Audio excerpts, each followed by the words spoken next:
Hey everybody, welcome to Sunday Funday. This week's episode includes the fantasy football fallout for injuries and how it impacts your team on championship week.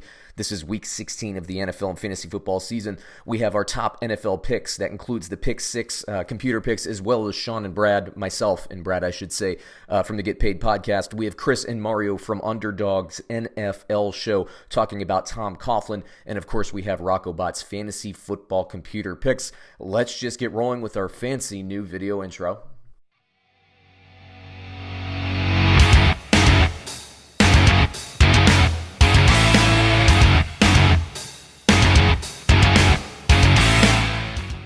right, let's not waste any time. This is the fantasy football fallout NFL injury edition. We're going to start with Sunday's games going into Monday Night Football. Baltimore versus Cleveland, Jarvis Landry, Odell Beckham, and then Cleveland has a center and a right tackle out. How does that impact your lineup? To be honest with you, not much. I think all of those guys are going to play.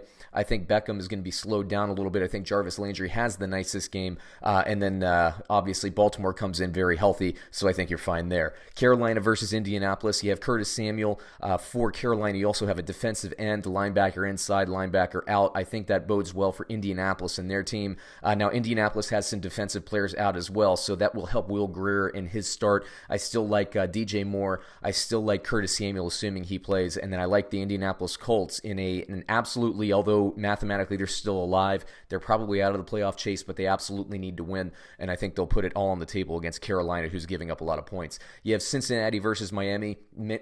Cincinnati has Mixon on questionable. They are missing an offensive lineman. On Miami's side, you have Allen Hurns, who's questionable. Not a lot in terms of fantasy football. I guess, Mixon could still be a start. Probably a decent start. He's been playing better as of late. Not too worried about the injuries there. Detroit versus Denver. Scarborough on the injury list. If he can't go, Wes Hills is your guy. Detroit has a number of guys out, especially on the defensive side of the ball. I think that will help Denver. If Noah Fant can go, I think that will help him, although he is also questionable. Jacksonville versus Atlanta. You have Gardner Minshew, DJ Chark, both injured or on the injury list. I suspect Gardner Minshew will play. DJ Chark, I'm not sure. He was out last week. If Chark can't go, I like Chris Conley. If Chark can go, I like Chark. And then on Atlanta's side on Atlanta's side, not too much to worry about there. Obviously, Julio Jones, Calvin Ridley's out. I still like Russell Gage to have a nice statistical game. We'll see if Julio does play. Let's see here. We got the New Orleans Saints versus the Tennessee Titans. New Orleans skill players not hurting, although you have a left tackle, left guard, a right tackle, middle linebacker, strong safety. What does that bode well for Tennessee's offense? Derrick Henry's still hurt, but I think he'll be okay.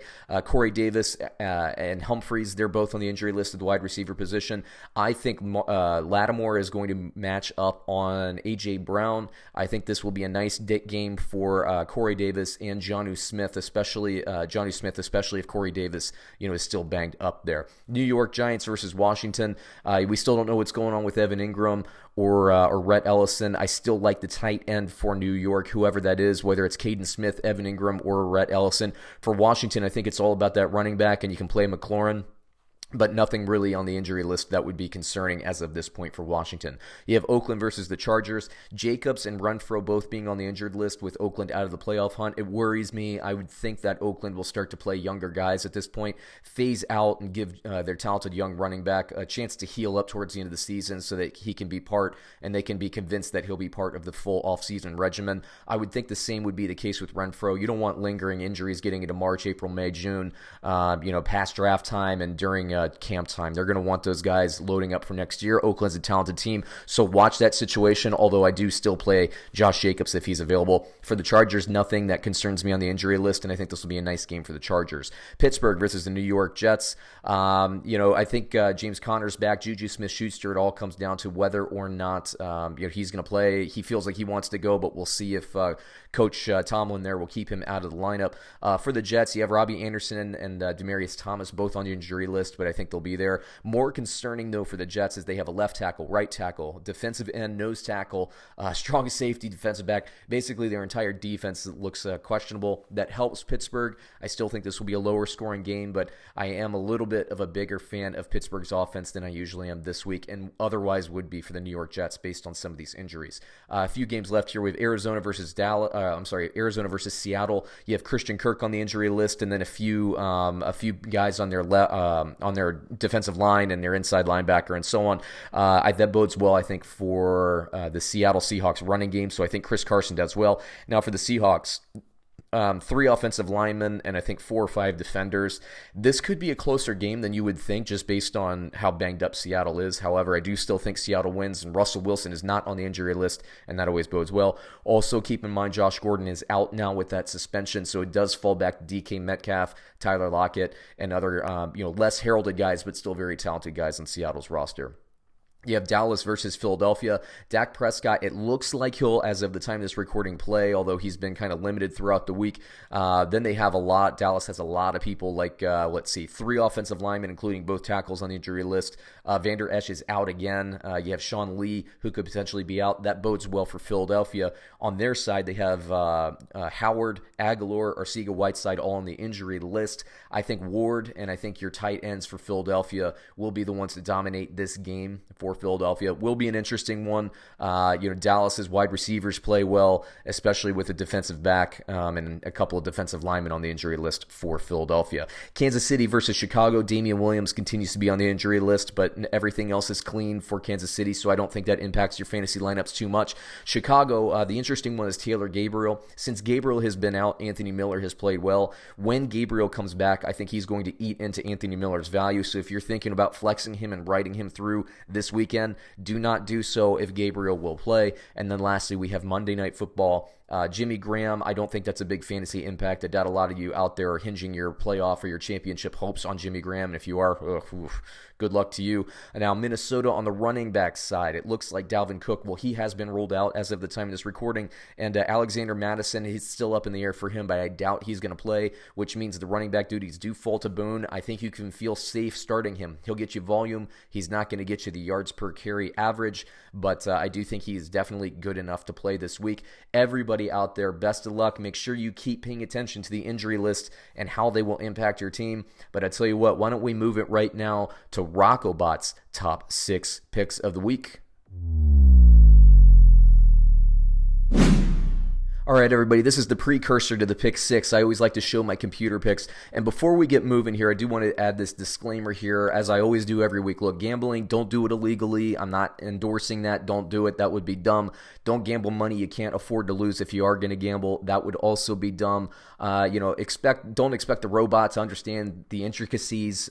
Basically, we're not an artificial intelligence yet. RoccoBot is pretty accurate. But long story short, these are for entertainment purposes. If you're really emptying your wallet on this stuff, that's not the spirit of this show. If I found out people are doing it, I'm just going to take this off the air. So this is all in good fun. I'm not endorsing gambling by any means. This is just a fun thing to keep track of. And to that end, let's talk about RoccoBot's lifetime stats. He's about 62% lifetime. Now, I have not factored in the 2019 numbers yet. He's a little bit under that this year, so I will say he's probably around the 60 to 61% marker. In all games against the spread, only at 87 and 88. That's not great. 2019 locks, quote unquote, the locks picks. Obviously, they're looking pretty decent there at 56%. But the top 5 picks week to week, 41 and 29. Now, because I do the pick 6 with Brad, I always like to do at least 6 picks, so I don't usually track. I only track the top 5, but let me show you RoccoBot's favorite picks of the week. Last week, by the way, RoccoBot was 3-2. Favorite picks of the week for RoccoBot: Baltimore minus 10.5 against Cleveland. I agree with that pick. New York Giants plus 2.5 over Washington. Now, I agree that the Giants should win this game, but this is just the kind of game that this Washington franchise wins. So I'm going to disagree with RoccoBot there, but we'll see who's right. Minnesota minus 4.5 against Green Bay. Now, with Dalvin Cook out, you never really know. I hate to have that dynamic and that big of a weapon for Minnesota out. But RoccoBot's taking that pick. I would probably take this off of my board personally. Jacksonville plus 7.5 at Atlanta. That's a huge number. That is a huge number. I'm not laying those kinds of points.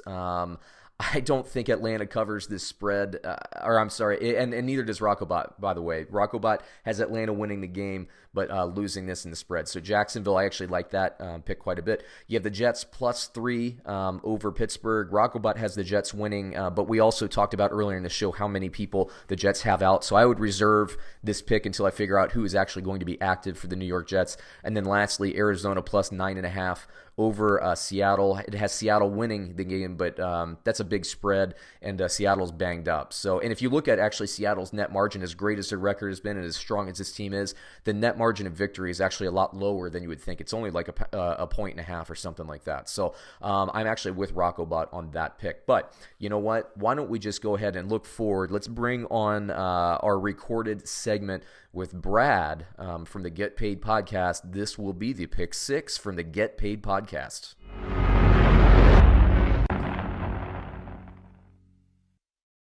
Okay, so today we're going to be talking briefly about the Baltimore-Cleveland, Buffalo-New England we want to talk about. We want to talk about the Rams versus the 49ers. If we have time, we're going to talk about Saints-Titans because I like that one a little bit, but we'll see how the time goes. We have Dallas versus Philly, Kansas City versus Chicago, and Green Bay versus Minnesota. So I tell you what, since it's Thursday now, there's no point in talking about last week. Let's just talk about the future, Brad. Let's not live in the rearview mirror, as Colin Cowherd says. Let's drive. Let me ask you real quick. Yeah.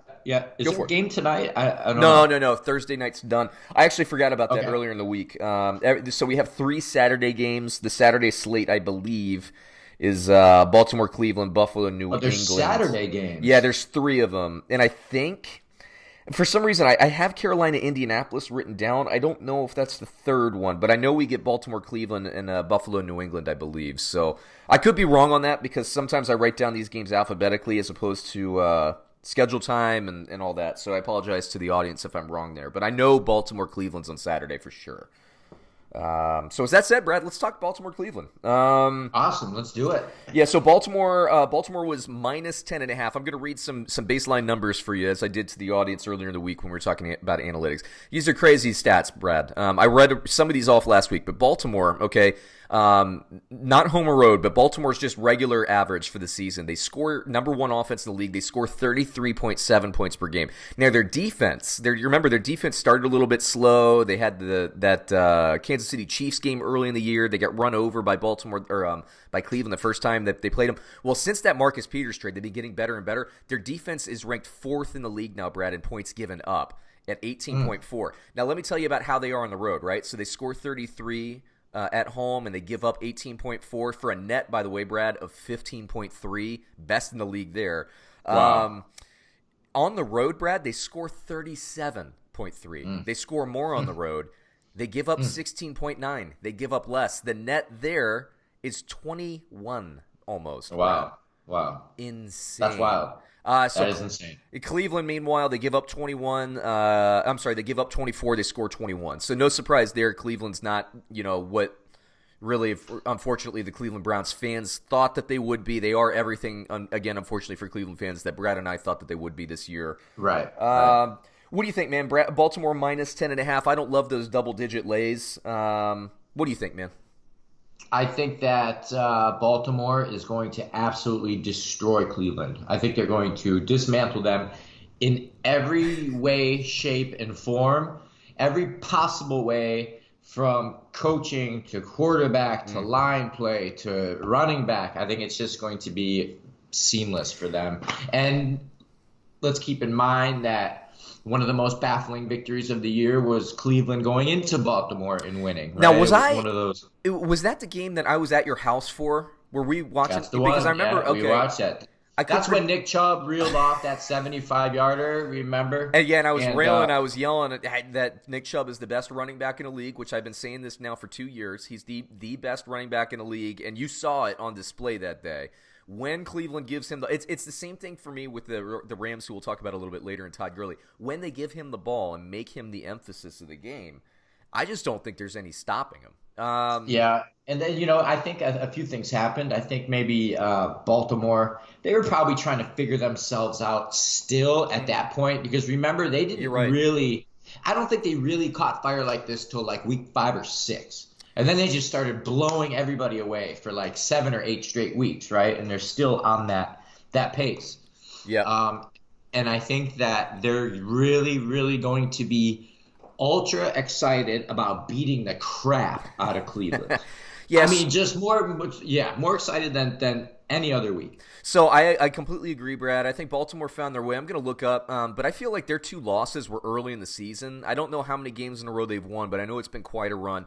And this team, offensively, they really lit up the Miami Dolphins to begin the season. But, when you and I took in the games, I feel like that was like there you go. It was week 4 of the season. So it was still fresh.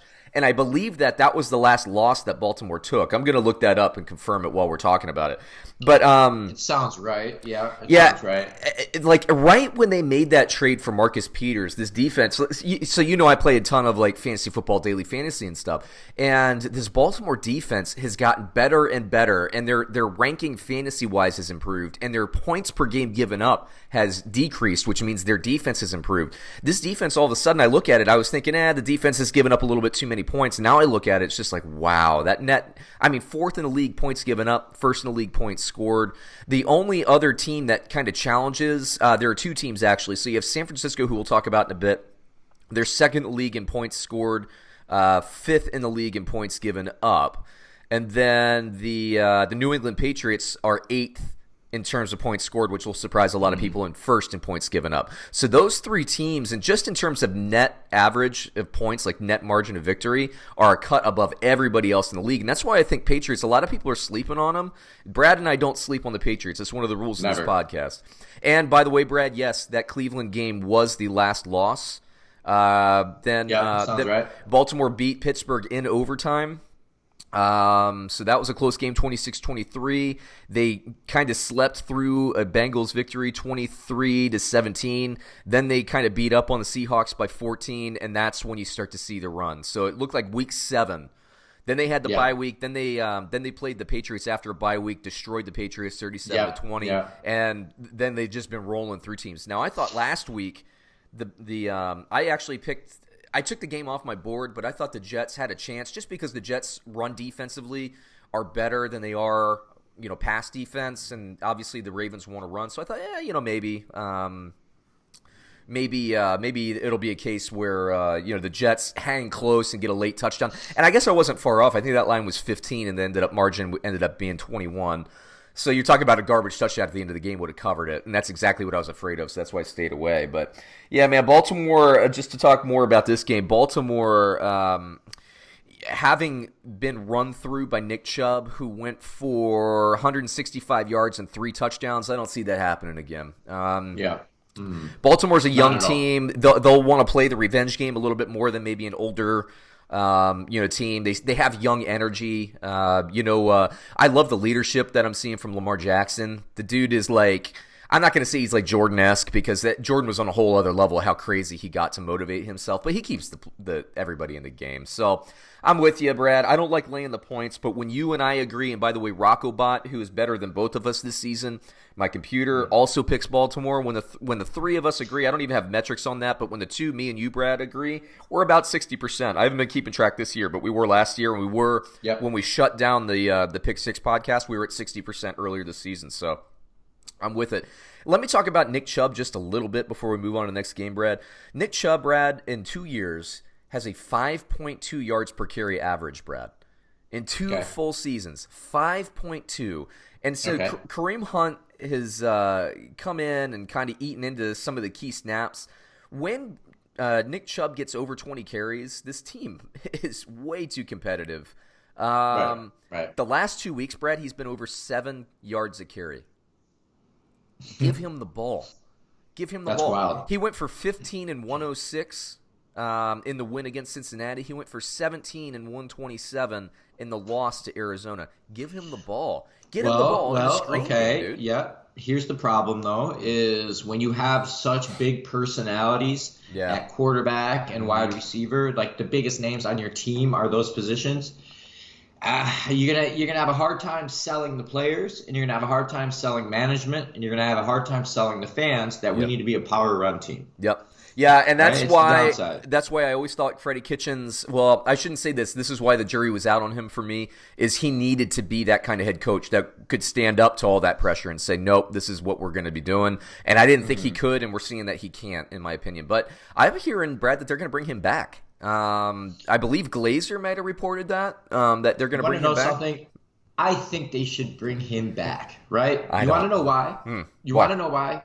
Because enough is enough already, right? Like it clearly doesn't work to keep firing coaches after a year, after a year, after a year. Like, come on, man. Like, there's something to be said for a little bit of stability, right? All this renewal and renewal and renewal, it's no good. I'm not saying he's a great coach, but how do we even really know yet? Right? I mean, doesn't he deserve a little bit more of a sample size? 4 years? So, I mean, there is definitely an argument to be made for stability, and Detroit is going to bring back Matt Patricia, and I think that's a stability move, and I think given the injuries that they had, this offense is good. I think keep them. I actually like Bevel's system in Detroit. I think there's something to be said for that. Kitchens, and I know Browns fans, because they're still kind of shell shocked from the season. A lot of times, Browns fans hate on my criticism of them. I actually do root for the Browns as a passing fan. I'm not a Browns fan, but I want the city of Cleveland to have a winner. I don't think Freddie Kitchens is a winner as a head coach. I just don't. So for me, it's like I've seen enough. All right. I've seen enough from a leadership and standing up to the organization. I've seen enough. Okay. I think they should get rid of him, but I don't disagree with what you're saying in the spirit of what you're saying, Brad. Like if the Chargers keep Lynn for another season, I think that would be a mistake, but I wouldn't hate on them too much. I think the Browns need to get rid of Kitchens. That's my opinion. And what I would do. Okay, I'm not disagreeing, right? So maybe the next guy they bring in, let that guy figure it out, and it takes more than a season, does it not? I mean, and the opposite can be true. You look at McCarthy when he was with Green Bay. It was so damn stable to the point where everything was so rigid and you needed a little bit of nuance and figuring it out. So he had to go for the opposite reason. Right. I don't know, dude. I mean, I don't think Freddie Kitchens is the guy either, but I don't think we know that 100%. We may know that 95%. In my heart of hearts, Brett, I know it 100%. And I'll tell you what I would do if now here's what worries me for Cleveland. I have actually a few friends that are big Cleveland Browns fans. And like I said, I always have a soft spot for kind of the underdog. And the city of Cleveland, deserves. There's such great fans in Cleveland, and they deserve a championship. And I don't think that this ownership structure will give them a championship. I think Haslam is a nut job. I think he's Dan Snyder 2.0. And what we're seeing, this just reminds me so much of what I went through as a Redskins fan back in the 90s, in the late 90s, early 2000s. Too volatile, okay? Can't get the leadership in place, can't be patient. I liked what the Browns were doing initially. I loved what they were doing, stockpiling the picks. It's just that they weren't hitting the picks. And then they bring Glenn Dorsey in, and he trades all the picks away. I think that was an awful move. But, okay, so they have a talented roster. I think what they should do, and again, they're not going to do this, and I would say the same for Atlanta, who may bring Quinn back. We'll see, because they're responding really well at the second half of the year. In both of these instances, all of the young offensive minds are depleted. I think Eric Bieniemy out of Kansas City is probably the only offensive coordinator that will get a job offer this year. I think that it's Mike Shanahan. I think needs to get a job. I think he's in his 60s now. He's an old dude, but if you put him in Cleveland with Nick Chubb, the offensive line issues, he'll fix them because he does zone blocking. He takes unheralded guys and just makes a crazy good offensive line with his scheme. He got Odell Beckham, Jarvis Landry. You get one possession receiver in there, and they might already have him on the roster in Rashard Higgins or something like that. I think McCarthy's the guy for that town. I think he'd be okay, and I think he would actually do really well in Cleveland. I think Cleveland would embrace him. And I think, by the way, Mike Shanahan would also just be a slam dunk in Atlanta if they did get rid of Quinn. Matt Ryan knows the system because he was under Kyle Shanahan for a year or two, I think maybe 1 year. He would be a slam dunk hire, but everybody's like, oh, Shanahan's old. Shanahan has a system that works, okay? Like, Belichick's old, too. It's working okay there. So, I because of all of these, like, the glut, we saw it with the Packers hiring LaFleur. We saw it with the Bengals hiring Taylor. All of the young guru offensive guys are gone, okay?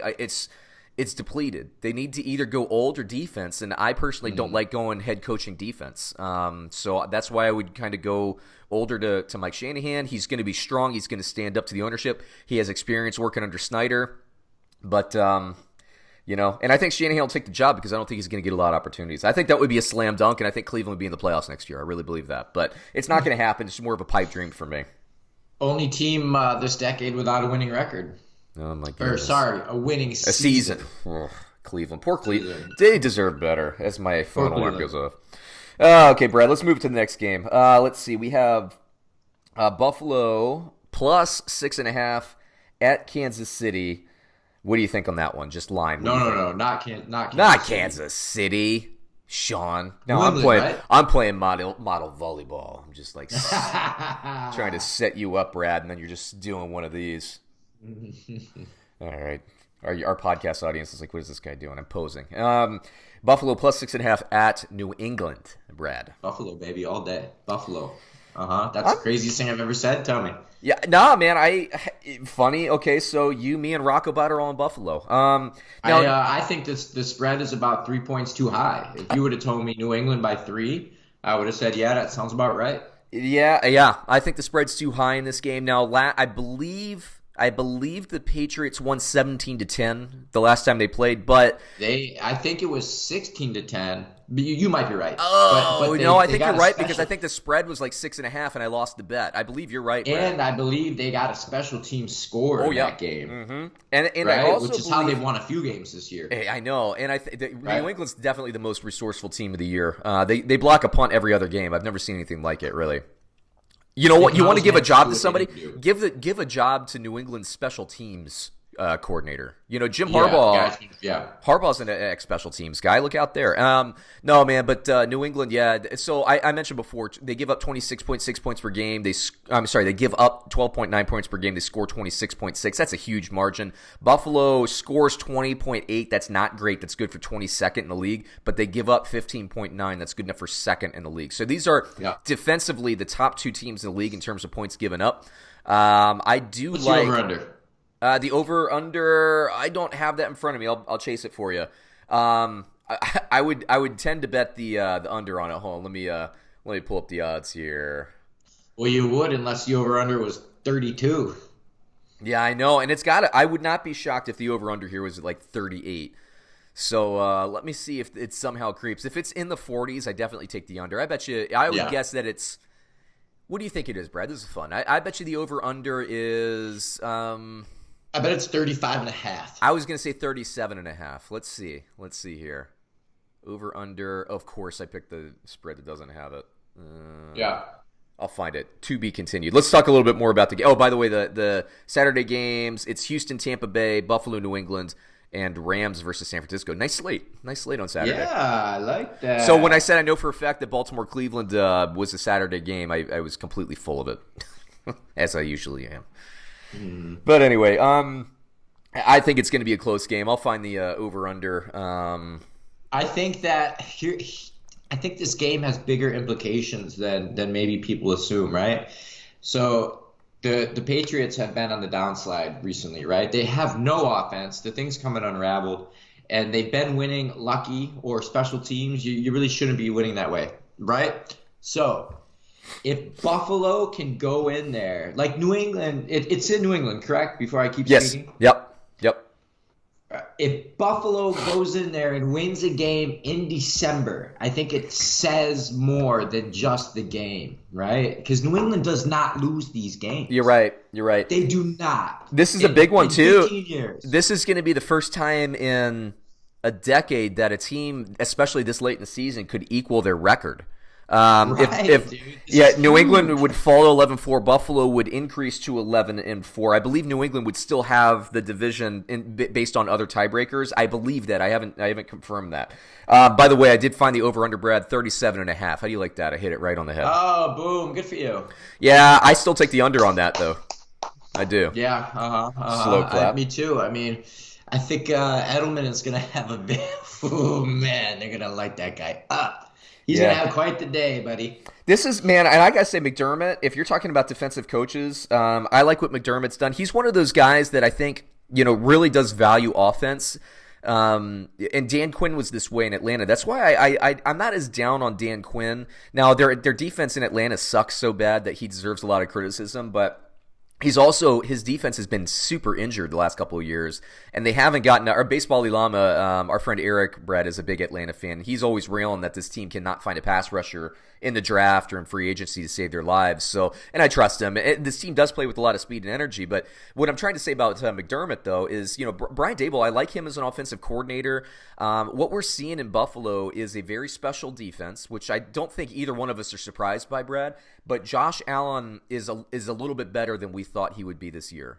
He's moved forward in his development as a quarterback. And we talked, I think, last week, that game that Buffalo had against Baltimore, they had opportunities. Like, if Josh Allen was maybe 5 years more progressed in the league, he would have forced that game into overtime. He had opportunities. He was just, got blitzed. He was, Baltimore's defense was playing rowdy that day. But, what I'm saying is, Buffalo and New England, they're closer, I think, than people think. Buffalo, by the way, in terms of futures, I think Bovada has them at like 3,000 or something like that to win the Super Bowl, like the worst odds. With a defense like that and a running game, I think you gotta. And at this late in the season, when you know they're going to be in the playoffs, I think you gotta be at least in the 2,000s there to win the Super Bowl. Yeah.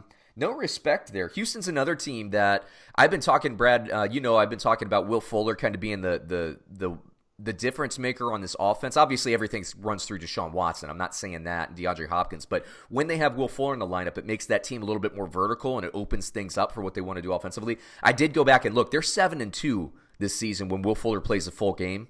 So most of their losses come when Will Fuller's out of the lineup, which was my theory. They give great value. I love Houston as a futures bet because Deshaun Watson is a guy that can win a Super Bowl if his team is full strength, and they might be getting J.J. Watt back any week now as well. That's an interesting team in the playoffs. With Will Fuller, they beat New England. Without Will Fuller, they got trounced by Baltimore.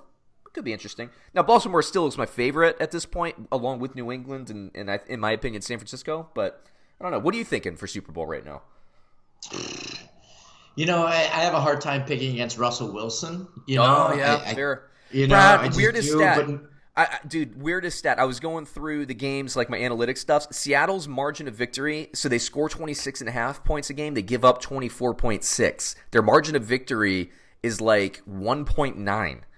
I don't even know how that's possible. They're 11-3 right now. Yeah. Like, have you ever looked at Green Bay's? Their margin of victory might be in the negative. No, It's like just it's weird not, stuff, man. It's not. I looked because that was my first question. They're actually over 3 points margin of victory. Now, their yards per play is a lot worse than that, but Seattle's all Russell Wilson. I'm telling you, you look at this as an analyst and everything, it's like Seattle really shouldn't be winning these games, but they have Russell Wilson. Very interesting, but that's a story for another day. Back to Buffalo, New England, not to get too far off topic. Yeah, man, I'm with you. 3 points.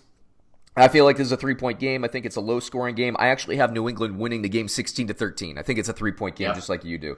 If Buffalo wins, wins, wrong. I mean, I think New England wins, right? But maybe Buffalo, they come in there and take this one, and that would be huge. That would be huge, and it's all about Josh Allen. And we know the Belichick record. When he plays a quarterback for a second time in a season. So we'll see.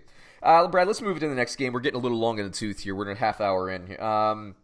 San Francisco, another Saturday game. We got the LA Rams versus the San Francisco 49ers. Games in San Francisco. The spread, San Francisco minus 6.5. Not a full touchdown. What do you think, man? I think San Francisco takes that and covers that, man. I don't know what it is, but I found myself completely annoyed by the Rams. Me too. The Rams, in my primary league, I ended up with Jared Goff and Todd Gurley at really good value, I thought. And what I projected coming into the season was I believed that Gurley was healthy and that he was going to have a great season. And then because Gurley's having a great season, Goff's going to have a great season. I had all these visions of Jared Goff throwing screen passes to Todd Gurley and us getting a lot of touchdowns and all that. And what ended up happening is McVay just is I'm telling you, every time he looks in the mirror, he sees Bill Belichick behind him in a horror movie. He was broken by Bill Belichick in the Super Bowl and by that Todd Gurley injury to end the season. I think he needs an offseason of soul searching. Sean McVay. Look, I like McVay. I'm not a hater of McVay. I'm actually a fan of McVay, but you got to give criticism where it's deserved. If you're being honest, I know Rams fans are gonna defend their guy, but this is Sean McVay's fault this whole season. There's no reason the Rams should not have been back in the playoffs. No reason. And when they give the ball to McVay. When McVay gives the ball to Gurley, they win, and when they don't, they lose. And anybody who saw the highlights against Seattle on Sunday Night Football, you see the juice that Gurley still has. I get people in these videos saying, no, he shot. No, I don't buy that. I watch the games, just like everybody else does. I know the narrative out there is that he shot. I know that's what people are saying. I'm sorry, people inside the building say Gurley's just fine. And when I see him on tape, he still has spring in his step. He's not a shot fighter like Colin Cowherd says. Colin Cowherd's a busy guy. He's not watching the games. I promise you that. I'm watching all these games because I don't have anything better to do. He's fine. And so I'm actually pretty livid because I actually like the Rams. I like their brand of football when they play their brand of football, and they strayed from that this season. Shame on McVay because that's where the buck stops for me. Brad? Do you want me to retort? No. Do you want? I know fancy French words. The model volleyball says retort. Au contraire. Au contraire. I can't stand McVay all of a sudden. I can't stand Jared Goff, and I don't know what it is. It's like, I know exactly, dude. I know exactly what it is. Jared Goff looks a little bit too much like Ryan Gosling. Yes, thank you for that. I'm glad someone else finally thought that. Yeah, so he's basically. I watched the games like this. Yeah. And then he did. So there's that, and nobody can deal with the half beard of Sean McVay. It's like, it's so clean on the neck, it's so clean up here. Are you growing the beard? Do you just want it like a third of an inch long? It's driving me crazy. It's like the longest beard grow that I've ever seen. Are you growing it out or are you not, Sean McVay? Yeah, wearing those tight and jeans the fact on that the guy's sideline. like 7 years younger than me and far more successful than I'll ever be really chaps my ass. Sean McVay. Yeah, I believe I don't know. I haven't seen it in a while, but his love life, like he's dating like a model or something like that. Of course, he's in Los Angeles on a hilltop mansion. Now I don't understand men like this. If I go into a car dealership, I get terrified as soon as the salesman tries to work me. I'm out of there. And this guy is running a French, right? And I can't do it. Is that how you ended up with Is that how you ended up with your little red convertible? Is like the sales guy was coming up, and that was the car that was right next to you? I'll take this one. I'll take this one. I can't do stuff like that. And then, I just can't. And this guy's the coach of 52 other gigantic millionaires. And tells them what to do. I don't understand people like this. And they all listen to him, too. They listen to him. They love. Yeah, I don't know what it is. Like I went. So I'm 5'8". I told this story earlier in the season. I went to the Hall of Fame. I went to the Midwest Fantasy Football Expo, which is a cool conference. If you're in the area, like the Canton or Cleveland area, I would say go. Just Cleveland fans, don't beat me up too bad because I actually do like the Browns. Yeah, I went to the Hall of Fame and I saw Reggie White's jersey, and like I could cut that jersey into pieces and wallpaper my entire wall with it. It was so big. And Bruce Smith, it was so big. And I thought, I used to think to myself, like with the, you see like Tariq Cohen, he's shorter than me. He's pretty good for the Bears and all that. I used to think, maybe I could have played in the NFL if I really, because I would have been like a pretty good slot receiver. I was pretty talented and all that stuff. I was pretty quick when I was younger. And then I went to the Hall of Fame and I saw the jerseys and I thought, I'm not running a slant over the middle and having freaking Ray Lewis put a shoulder pad into my chest. I don't think I'd get up. I don't. No, you probably don't. That's wild. I mean, Edelman, like that guy's rowdy, dude. Like, oh yeah, it's just ball. He's whole other level, man. And Edelman, mark my words, like I don't think he does. I don't think like he'll put up the stats or the career that's deserving of being a Hall of Famer. But when you look back after he retires, he'll have been with the second Patriots dynasty, 3 rings, I believe, for him. Key player in at least one of those, maybe 2. And or maybe there was one he might have had his ACL torn. Forgive me, I can't remember, but he'll be a Veterans Committee at worst entrance into the Hall of Fame. He's a Hall of Famer thanks to his being a key player on that Patriots team. So good for Edelman, I guess. But we're talking Rams and 49ers though, so let's get back there. Yeah, girl, okay. I just at this point I don't see why the Rams. I know mathematically they're still in the playoff chase, Brad, but I don't see why the Rams would play Gurley at this point. They've been basically protecting him and going away from him all season. They're all, for all intents and purposes, done. I think at this point, they might try to give you one valiant effort at the end of the season, but San Francisco coming off that loss to Atlanta, I don't see them, and they handled the Rams early in the year. I don't love that Sherman's out, but I don't see the 49ers having much of an issue in this game. I really don't. RoccoBot agrees, by the way. I agree. You agree. RoccoBot. There's a consensus there. Second, actually third. We're 3 of 3 for that, which is very rare that the robot actually agrees with us, Brad. So yeah, I'm on 49ers, man. That's one of my bets of the week for sure.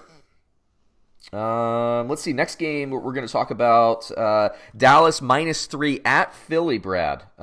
Big one for the NFC East, obviously. I don't talk a lot of NFC East. Having grown up as a Redskins fan, I'm not a Redskins fan anymore. But I'm not talking NFC East because I'm bitter. I'm not talking NFC East because they suck this year. But what do you think about this game, Brad? Dallas -3 at Philly. I think Philly wins for sure. I don't know what's going to lead us to think otherwise. I think that I know that the wide receiver core for Philly is decimated, and I get that. But they're at home. Dallas is average at best, but they have a star in their helmet, so it's like, I don't know. They're the only team I know that could carry over a reputation from 1992. You know what I mean? Yeah, I do.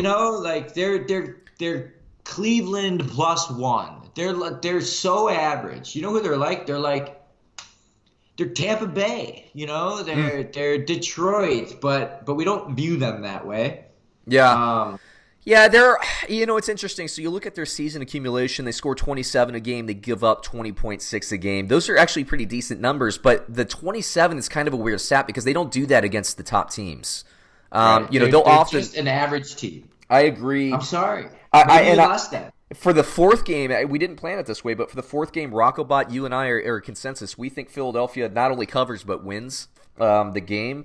I don't see, I know that the Philadelphia Eagles, their receivers are all banged up. I don't think the Eagles are Super Bowl threats because of that. They don't have any vertical component. But Dallas Goedert, Zach Ertz, kind of playing the possession receiver game. If Nelson Aguilar can catch even 50% of his passes, which is about his average, they'll be okay. I think Philadelphia wins this game. I just think they got the juice. They'll probably be able to take Ezekiel Elliott out of the game relatively early, that run defense, and so they're going to have to go vertical. Dak Prescott, to me, doesn't use his legs and move the pocket enough. He's an athletic guy. I wish he used a little bit more of his athleticism in his game because they are better when he does that, but he doesn't really want to do that, and Dallas doesn't seem to want him to do that, so it is what it is.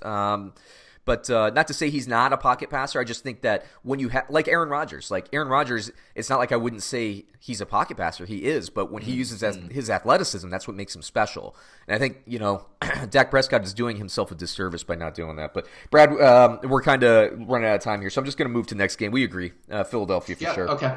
Kansas City, -5.5. This is the first game we disagree on. Kansas City -5.5 at Chicago. Brad, what are your thoughts on this one? I took Chicago, did I not? You did. Yeah, I think, as being 5.5-point underdogs, I think Chicago has a style of play that lends itself very well to losing closely. And I think, I think the only reason they're losing closely as opposed to winning is because of the quarterback. But he is just good enough to make a few plays to keep them involved in it. I think their defense is more than capable of corralling Patrick Mahomes as a whole. I think that the Bears, I think that they lose the game, but I think they cover while they lose. Yeah, I do think that they lose, and I know Trubisky, because we give him a lot of heat on this show, so I'll give credit where credit is due here. Trubisky has been playing a lot better. I'm not even going to call him Turd Biscuit this episode, because he has been playing a lot better.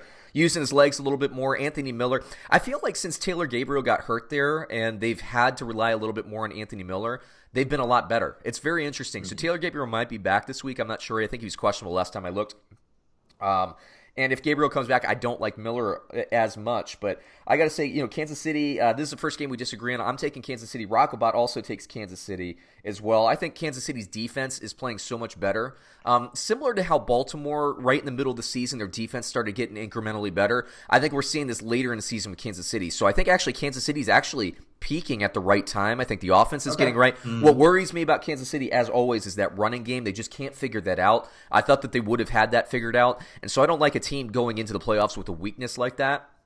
Baltimore, what is their weakness? You could make the argument that Lamar Jackson isn't a pure thrower, but you look up and he'll have 150 yards passing, 150 yards running, 5 passing touchdowns, and a running touchdown. That's good enough to win the Super Bowl, right? Kansas City, I feel like at some point, maybe if they square off against New England again, they're going to need that running game. And whether it's Darwin Thompson or LaShawn McCoy or Damian Williams if he's back or any of these guys, they need to get like 4 or 5 yards per rush carrier. They need to fix that. That to me is a mortal wound as you go into the playoffs. Although I do think Kansas City's getting better, I'm worried. But I still think they're a Super Bowl capable team. Don't get me wrong. I think they're very, very good. Last game, Brad, we'll talk about Green Bay plus 4.5 at Minnesota. You and I also disagree on this. Tell me why. Everybody knows you're a Packers fan. You got that Packers helmet in the background there for our video audience. Why are the Packers going to win this game? It does seem crazy, but I have a feel that they're finally going to they're going to put one together and they're going to play a real complete game one of these weeks. Yeah. I think that they're so close, man, and they're like these 2 or 3 plays away from. I'm telling you, Sean. Yeah. They're always 2 or 3 plays away, or a drop pass, or something like that, from beating a team by 17. Sure. As opposed, they keep. And that's like all they're missing is just a little bit.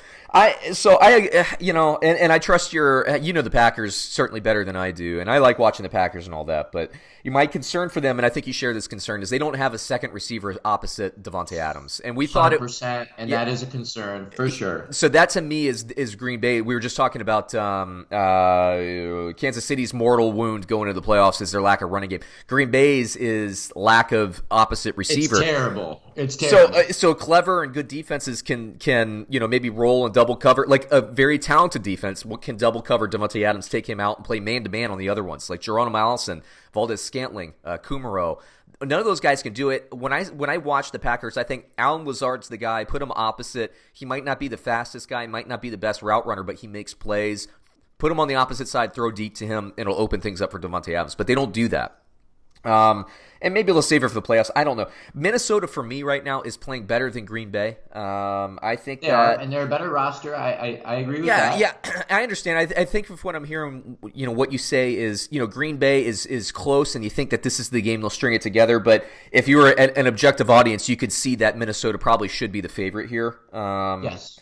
I don't disagree with that. I don't. Yeah, and I just think Minnesota, what concerns me for them, obviously, is I don't know at this point, at the time of this recording, I don't know the status on Dalvin Cook's health. I don't know the status of Alexander Madison's health. If they have Boone running the ball, I know Thielen's back, and that's a big deal. But if it's going to be Kirk Cousins throwing to Adam Thielen and Stephon Diggs and Kyle Rudolph and them trying to run the ball with Boone, I don't love it as much. Now, if Dalvin Cook can play, I think this team's better. But, frankly, if I'm Minnesota, I don't know that I would play Dalvin Cook. I think it's more important to have a healthy Dalvin Cook in the playoffs than it is to and I know they haven't clinched yet, but then it is to win the division. I don't know. I know this is a huge game, but if Dalvin Cook's at 75%, I rest him, dude. I really do, and I take my chances with the other guys. Maybe I dress him and only play him in a super emergency, but I go to the defense and say, you guys need to step up this week. You need to stop that run, and you need to bottle up Davante Adams, and we'll have a really good shot at eking one out here. So. Certainly one for argument. I think these are two fantastic teams. Got 11-3 versus 10-4, if I'm not mistaken, in terms of records. I believe so. Gonna be a nice one, man. Gonna be a nice one. So, hey, that's actually through the episode. I know we're kind of ending abruptly here, but we got stuff to do, right? So, yes, we do. Yeah, well, check us out. Another episode as always, everybody, and we appreciate everybody's support. And I guess for our podcast audience here, we're gonna go ahead and close this episode out with a little get paid rap, our custom rap that we had made, which we really like. So go out, make some bets, get paid.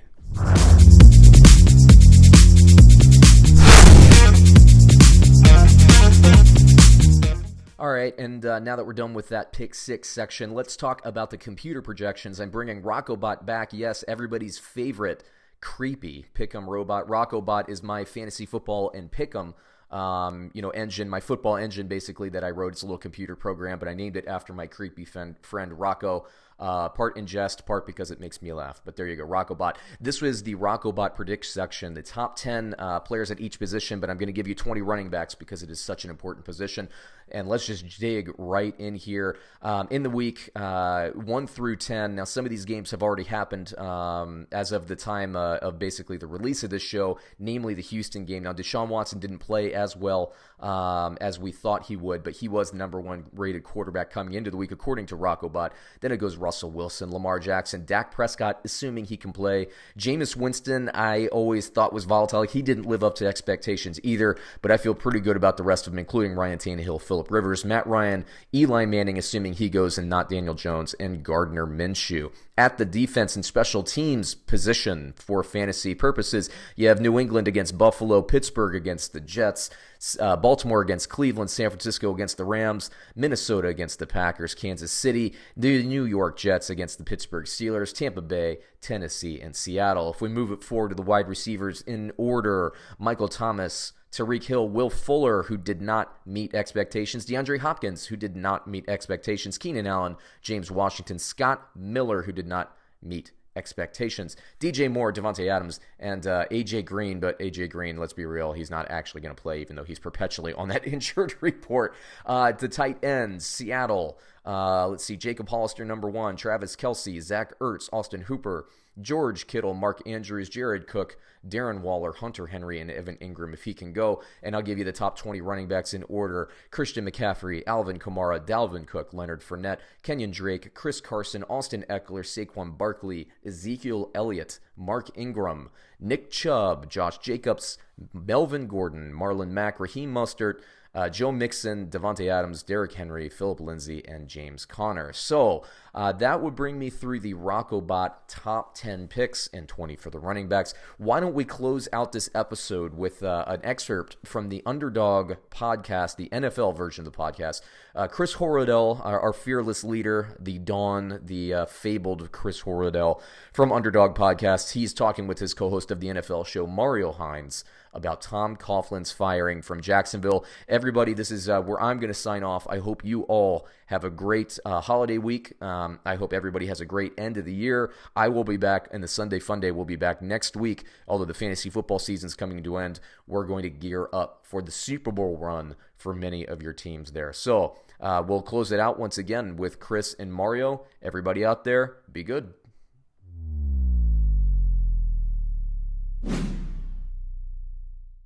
Well, one horrible smell that the Jacksonville Jaguars were able to get rid of is that of Tom Coughlin, fired by Jags owner Shad Khan this past week. Coughlin serving as the vice president of football operations. This whole story, really crazy. I guess the NFLPA, it got so bad that the NFLPA actually warned players against potentially signing with the Jacksonville Jaguars because of all the excessive fines and player grievances. It came out that 25%, slightly over 25% of all the player grievances filed this year were filed against the Jacksonville Jaguars. Oh my gosh. What an unmitigated disaster this was. Yeah, I know, like going back to the well, and we've had success with good old Tom in the past. And, I can edit that to sound very interesting. Yeah. Right. Good thing I juggled that back into place. And now it's one of those things where the past is better left in the past. Like, you just don't want, like solitaire as a game is cool on your computer, but you never want that to be like the selling feature of your computer at this point. Like, that's just it.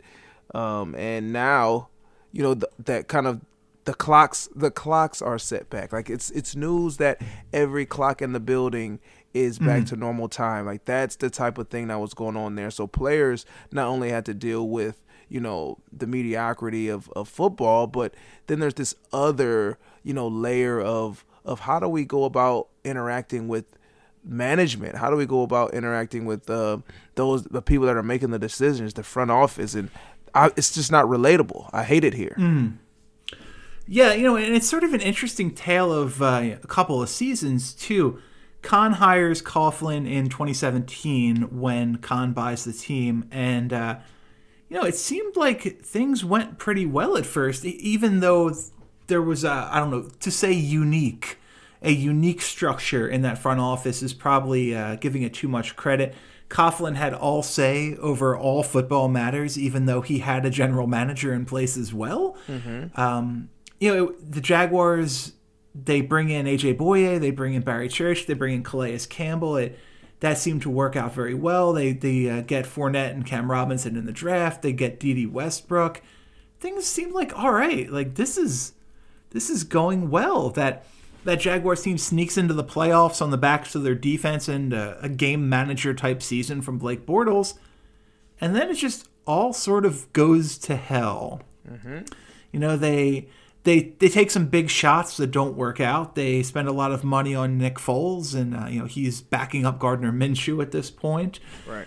And the best player on your team basically demands a trade. How do you dig yourself out of this hole? Sad to say, you get it done. Like, all these things have to happen. You accept it. And as an organization moving forward, you act like it never happened, in the sense that you're not making decisions and handicapping yourself based on what occurred. So you just build like this never happened, and you fill the gaps that you think are necessary, and the best way to find success as soon as possible. That's a head coach that you believe in, and if he reminds you of anything, you kind of have to take it with a grain of salt. Certain types of players, find and not really try to not recreate the scenario. I think a lot of times teams do so much where they want to be the complete opposite of what just happened, in changing identities so much that you're setting yourself back even farther than you actually are as an organization. So just act like it never happened. Minshew's a kind of a silver lining, and there's other pieces and parts that I'm sure you can find if you dig deep enough, and you start from there and you just rebuild. Do you think this is the case of just a guy who didn't understand modern day players being shoved into a position that was ultimately never going to work on a personality level? I think that's simplistically that's what it was. I think there's added nuance because that goes into how you look at who's valuable, who's not, how you go into looking at negotiations, how you go into advocating for coaches and what coaches are saying, a bunch of other stuff. But to keep it simple, it's a new age. It's a new age that not even progressive, open-minded coaches, players, fans have caught up with yet. So a guy like Tom Coughlin was doomed. Have you ever played for one of those ultra-disciplinarians like that? No, I haven't. Luckily, I don't want to say strangely enough, but luckily enough, I mean, the closest was Joe Walton at my alma mater, Robert Morris, and not so much a disciplinarian as much as he was just old school, like he believed in the pro style offense, and but the pro style offense before shotgun, so we didn't implement shotgun, and we were kind of a lot of wishbone. So we were stuck in the past, but he kind of counter to ultra discipline. I mean, we had to do what we had to do to make the plays work, but he was his professional mindset to college kids didn't work, because you kind of have to be a little bit harder on college kids. He was kind of like, you come in, you do your business, whatever you're doing outside of practice is your life. And it was like, nah, that doesn't actually work with 18 to 22 year olds. Right. Well, and that's interesting. That's why a guy like Coughlin, I don't know where he fits. Maybe he doesn't fit anywhere in a modern era of football. Maybe Tom Coughlin is a really good high school coach at this point. Maybe that's what works for him. Right. Someone that's willing to just get in your face enough where you believe the intensity comes from a loving place, and that hopefully you see the results on the field enough that you continue to take this craziness. Okay, I've got it for you. I've got Tom Coughlin's next job. I'd like to see him coaching at West Point. Oh my gosh! I'd actually put a camera crew in there. Put a camera crew in there for that. Perfect fit for everyone. Yeah, everyone's happy. Yeah, well, and really any of the armed services colleges would work. But yeah, this is just a really strange situation. It seems like he played a big part in destroying the team's relationship with Jalen Ramsey, doing very similar damage to their relationship with Yannick Ngakoue. And who knows what's going to happen there. Ngakoue is really one of the better defensive ends in football that doesn't get a ton of attention from the national media. And I don't know that he's long for Jacksonville. I found this interesting. Here's a little excerpt from a story I found on ESPN. Mm-hmm. The apparent last straw for Khan was a letter the NFLPA sent to every player in the league that announced it had won a grievance filed against the Jaguars for requiring former player Dante Fowler to attend rehab and doctor's appointments in Jacksonville during the 2018 offseason and fining him more than $700,000 when he didn't. What? The letter also warned about potentially signing with the Jaguars because it said more than 25% of the grievances filed by NFL players in the past 2 years have been filed against the club, and that players, quote, continue to be at odds with Jaguars management over the rights under the collective bargaining agreement, far more so than players on other clubs. So they have an idea of what he wants to happen, and if you don't do it, I'm going to fine you. Might be legal, might not, but guess what? You're getting fined. That is scary business. If that's like your livelihood, thinking about it this way, if this is your livelihood and you're trying to just make some sense of a situation, maybe you do it with some finesse, maybe you do it a little bullheaded, whatever, and it comes back that you're constantly getting fined and you're losing money, it has to be a nightmare. Yeah. Who cares where Dante Fowler goes to rehab during the off season? And how dare you try and fine him $700,000 for not going where you want him to while he's not working? Nightmare, man. That's you can't even fathom like this level of anti-autonomy as a professional.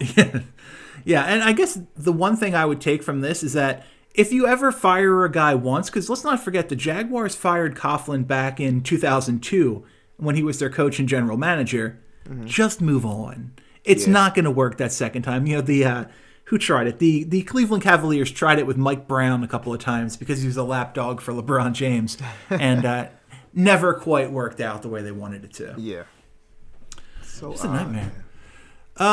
Let's take a break from that fun story. We'll be right back. Hey everybody, it's Chris, and Week 16 of the NFL season means Week 16 of the Sportsnet Challenge, brought to you by BetOnline. Rough week for me last week, but the good fight continues. I will not give up until the end, but I have to tell you, it is mid-December, and every game means so much more. Everything's on the line in terms of playoff matchups, and this is maybe it's the most exciting time in sports. It very well could be. Visit our good friends and exclusive partner at Podcast One, betonline.ag, to take advantage of the best bonuses in the business. I love saying that. Sign up for a free account and make sure you use the promo code PODCAST1 for a 50% sign up bonus. Basketball and hockey and all that is going on right now, but I want to talk about football. Week 16, huge matchups: Buffalo at New England, the Rams at San Francisco, New Orleans at Tennessee, KC, Chicago, Green Bay, Minnesota, and so many more. Philly at Dallas. Come on! Visit betonline.ag and don't forget the promo code PODCAST1, PODCASTONE, for your 50% sign-up bonus. betonline.ag, your online sportsbook experts.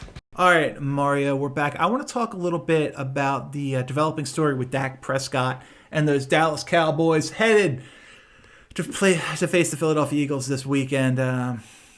Dak, he's got an issue with his AC joint, maybe a sprained AC joint. Hasn't been able to throw the football at all this week, and may not be able to throw until Saturday. How much worse do you think this injury is than what's being led on right now? Because if I have a quarterback and he can't throw the ball on Thursday, I'm worried about it.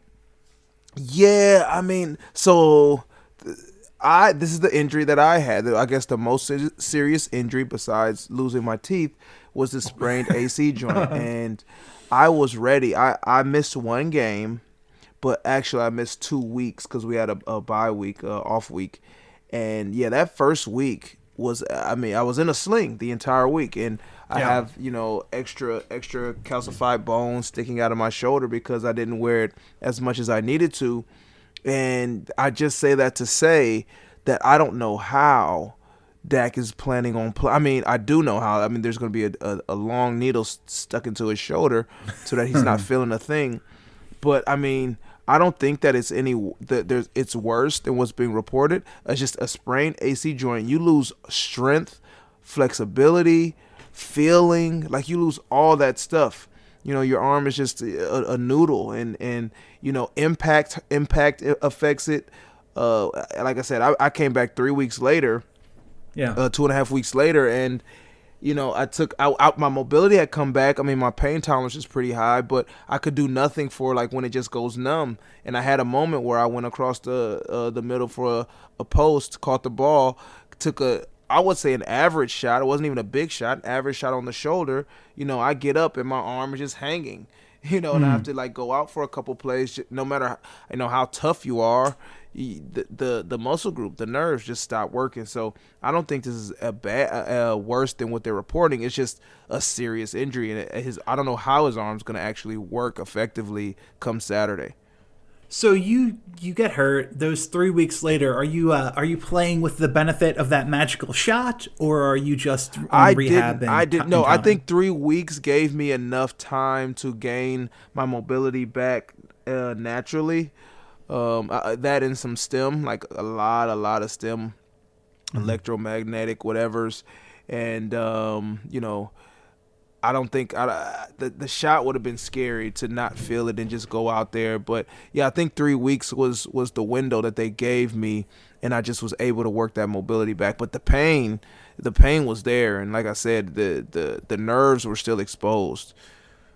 Right, and that's for a wide receiver who, while there are certainly times when you need to fully extend, you can get away with sort of nursing that injured shoulder a little bit. Yep. That is not the case with a quarterback. Dak he's rubbing that thing every play. I mean, even handing the ball off, and don't like it's looks so easy, but I mean the speed at which you have to have the timing of a handoff, and even the exchange, that mesh point, there's some force coming between that exchange. Like he's gonna feel every ounce of every play. So if you're Philadelphia, are you going after him early and trying to get that shoulder hit a couple of times? Absolutely. You're going to find out what he's doing in the game, how long he's going to be in it, and what he's made of. And that's not dirty or anything. That's football. You want to see the guy chose to be in there, so they're definitely going to attack that thing. Right. No. This is not like let's permanently injure this guy, but if someone has any sort of lingering injury, especially at the quarterback position, and they elect to play in the game, all bets are off at that point. Yeah. Like you can't expect anyone to take it easy on you. You can't expect people to, allow you to work into a flow. No way. Yeah, I was gonna hit him, and I was gonna go for the strip sack, but I knew his shoulder was a little hurt, so did the respectful thing and let him throw that 30-yard out. Exactly. Said no man ever. Maybe never mind. I won't go there. Saints Gate is a long time ago. No, he's cleared his name. Okay. You mentioned the teeth injury that you had. I tried to get you to talk about that like a month and a half ago, and we were talking about the worst injury you ever suffered, but you weren't going for it. What was the recovery time on that? Oh my gosh! So this was a little bit of a for those who aren't familiar, it was a quick job. It was near the end of training camp. Obviously, big year, my final year. So this was they did a makeshift replacement bridge for me for the season. So I was back within, I would say, 3 days. I was back pretty fast. Once they could get that fake thing on my mouth, I was pretty much fair game. I didn't get my semi-permanent bridge until like maybe a month or two after the season. I know nothing about the logistics of this. What does semi-permanent mean? Does it have to be replaced after a certain period? Yeah, so it has like a 12-year shelf life, which I'm coming up on year 12. Oh boy. Now, yeah. So, so yeah. 12-year shelf life for this porcelain thing. So I have to get them replaced just because the my teeth move and the cement shifts and all that stuff. But hey, there's something to be said about getting brand new bright white teeth every 12 years. Yeah, I'm not mad at it. I'm mad at what happened. Yeah. Oh God, horrible. Absolutely. I don't wish that on anybody. That's just. I've seen numerous teeth knocked out during sporting events, and it is just never a pleasant thing. Especially, and I don't know how clean yours was, but especially when some of the teeth crack rather than just being ripped out. Yeah, reliving it, something serious right I'm now. sorry, PTSD here. I apologize. I did want to talk to you a little bit about some non-NFL stuff here at the end of the show, because I think this is really interesting, and I think you can pass on some information to people that is really valuable in a way that another random pundit couldn't. And that is, I want to talk a little bit about the advice that you would give kids who want to pursue football for a living, be it from high school to college or even from college to the pros. What are those? Actually, let's start in grade school. What are the things that you would be telling kids in grade school to be doing to get ready for high school? To get ready for high school football, or high school in general, to the trajectory. I mean, I'm constantly telling kids that, it's cliche, but self-discipline is the biggest factor. You can't expect to do anything extraordinary and your routine is ordinary. So right. It's, if we're talking football specific, first you got to have the skill set. I mean, you preach grades, you preach character, and that's, always coupled with the football stuff. But if you're not good at football, so it's really, you have to be prepared for, my message is challenge yourself to be a grade ahead of the curve of your classmates whenever you're developing. If you're a sixth grader, work to be, I would say eighth grade, work for that top level of middle school football. If you're a seventh or eighth grader, work to be a freshman, maybe pushing freshmen to play JV if there's a freshman team, or pushing varsity if there's a JV team. Always try to find that challenge and find a way to develop your skill that's a year ahead of the curve, so that you're always ready. And that's once you start building that habit, what it takes to do the extra work to be a year ahead of time, then you'll wake up naturally working harder. You separate yourself. You continue to separate the gap. One thing I do preach always is, like, football is to be used, or football will use you. That not for long thing is very much that. So that's part of it. You have to put time into the game, or it will use you for as long as you think your natural talent will go. And then the last thing, not the last thing, but one of the other important things I guess I really preach is that once you're in these routines, once you start to see some success, that number gets tossed out about like 0.2% of high school kids or make it to the pros, yada, yada, yada. So like the unfair thing about that is that they're measuring like high school students across the board. And or even high school football players across the board, or there's only so many scholarships or so many draft picks, and it's like, but if you surround yourself with a group of kids or peers that are doing extra work, you guys are setting yourself up to be that percentage. You're kind of already squeezing into that percentage because you're doing the extra work. So find some joy, find some motivation. Don't let that number, overwhelm you. You're already starting to be that percentage, that small percentage that gets up early on a Saturday instead of eating cereal and watching, I don't know, I guess it's Fortnite now, Fortnite all day, different stuff like that. Yeah, not like getting up and watching DuckTales and wrestling on Saturday mornings. Yeah, that was us. That was us. Yeah, that's different generations entirely. I guess this is a case of like, well, you've been playing Fortnite since 8 o'clock the night before, and it's 7 o'clock in the morning now. So why don't you go ahead and try and do something else with your life? You addressed something early on in that, and that I think is interesting. You said you have to be good at football.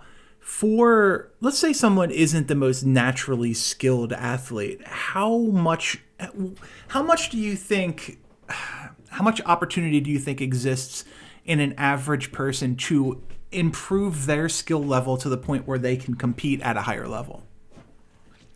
And how much of it is just God-given genetics? So, I mean, you have to maximize who you are. I'd say by high school, you have to start maximizing your natural talent. If you want a trajectory of NFL, if you want to play at the highest level, you have to start maximizing, because that's when, the tier for natural talent is kind of thin overall. I had this theory that was kind of confirmed when I was doing my training camps, and then playing in arena ball, and then going overseas and just seeing different types of talent, different ages, being the older guy in the GFL and stuff like that. I'm like, there's almost like a 5% or 10% of like extraordinarily like naturally gifted people, that just no matter what they choose, if it's physical, they're going to just exceed that. There's like maybe 5 or 10%. And then the rest are just good at this sport, and have good athletic ability, or are amazing at one thing, super very fast kids, or stuff like that. Do you think that, especially to get get past that high school level, excel in high school, get past that high school level, it's absolutely critical to take an unflinchingly serious and in-depth look at what you're good at and what you're not good at?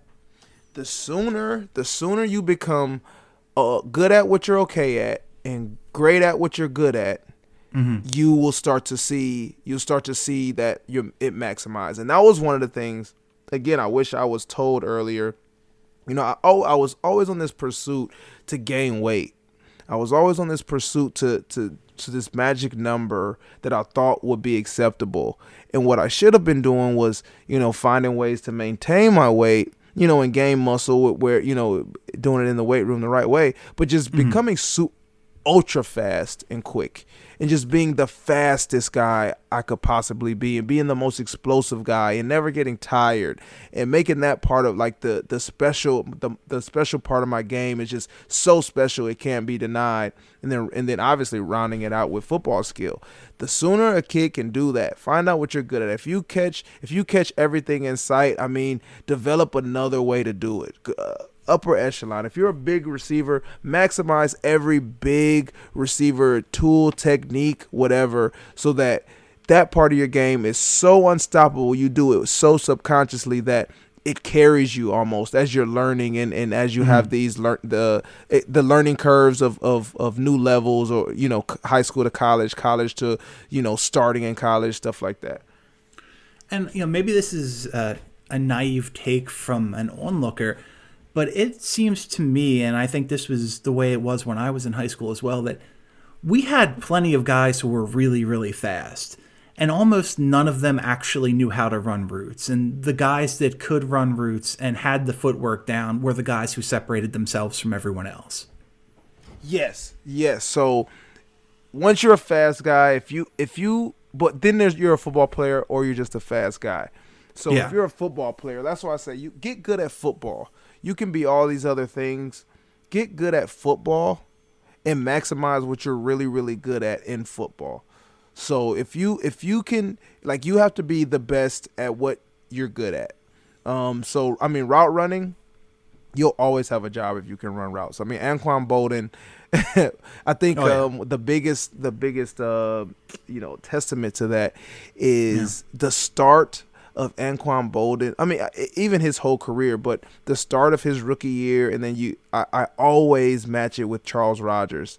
Being that they're both their first games, and Charles had 2 touchdowns. But he had 4 for like 40 and 2 touchdowns, impactful touchdowns. But Anquan Bolden set a rookie record, And then you see the way his career goes, and you're like, why? He was getting open. He was a technician with the routes, and it was just a beautiful thing, and he had a wonderful career. And that's kind of like the comparison that I'll always have in my head of like, physical specimen, physical freak, and obviously professional level athlete, but honed in on that skill of like route running or the nuance of said position. Yeah, no, Bolden is a great example. Everybody likes to use Jerry Rice as the default for like, oh, he didn't run fast and look how well he did. Yeah, Jerry Rice didn't run fast because he was hurt before the combine. Jerry Rice was incredibly fast in real life. He just we happened to fall into this one place in time when he was injured and he ran poorly. He is not the one you want to look to. Look at Ed McCaffrey. Look at Anquan Bolden. Look at like late in his career, Steve Smith, when he couldn't run past people anymore. And these guys were just such technicians. You know, Torrey Holt was a guy who combined both of those things. Yes, that name, man. Yes. Like, look at these guys, and I feel like that's who you want to be. And I know this is sort of just wide receiver centric, but given that that is very much your specialty and the way that you put food on the table for a long period of time, it seemed like it would be an interesting thing to, you know, get some wisdom from you.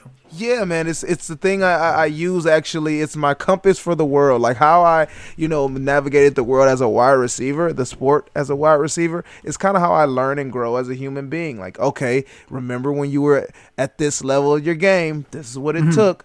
And that's how, I approach new things in life and getting better at podcasts and not saying so much. You've done an incredible job, my friend, and did that intentionally. But I think I saw it. I think a wise man once said to me, and this will end this episode with that: get 1% better every day. My man, someone really, really smart said that. That's been this week's episode of the Underdog Sports NFL Show. For Mario Hines, I'm Chris Horwedel. Thanks for listening, and we'll see you back here later this week.